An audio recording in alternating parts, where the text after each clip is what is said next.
Lesson 11. Decision Fatigue. Decision fatigue is simply not having the energy to make a decision. When this happens, people tend to stick with the status quo, neglecting to make the healthier decisions in line with what they are trying to change. As an example, a study conducted on judges uncovered a disturbing finding. When judges were tired of making repeated rulings, they tended to stick to the status quo. As a result, the percentage of favorable rulings dropped gradually from 65% to nearly zero within each decision session, only returning to 65% after a short break. President Obama understands the effects of decision fatigue. He once said in an interview, "You'll see I wear only gray or blue suits. I'm trying to pare down decisions.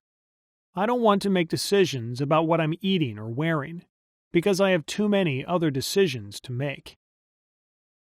Reducing the number of choices he has in the simple things helps him make better decisions when faced with more important matters than the color of his suit. Dean Spears of Princeton University argues in his paper that decision fatigue is one of the reasons why people who aren't financially stable make impulse buys. Since they have less money to spend, each financial trade-off leaves them with less and less self-control than the people who have more disposable income.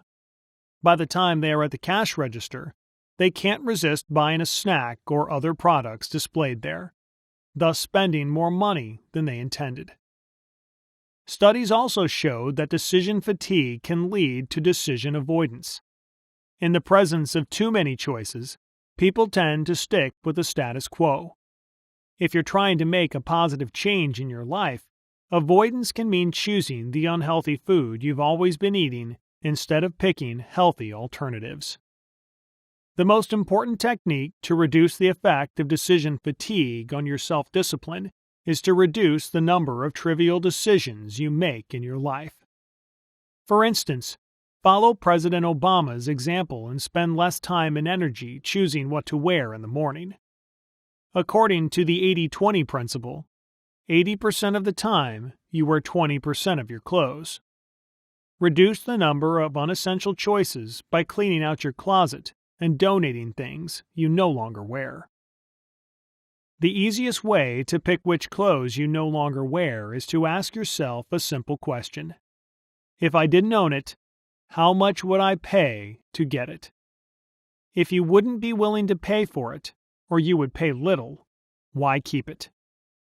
Another way to avoid decision fatigue is to reduce the number of choices. For instance, if you're in a restaurant and you're having a hard time picking your meal, choose the first two meals that catch your attention and decide between them.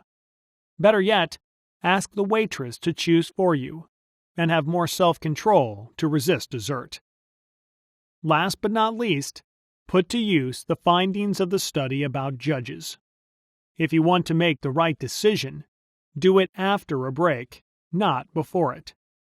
And to stay on the safe side, do it in the morning when you've yet to make hundreds of other little decisions.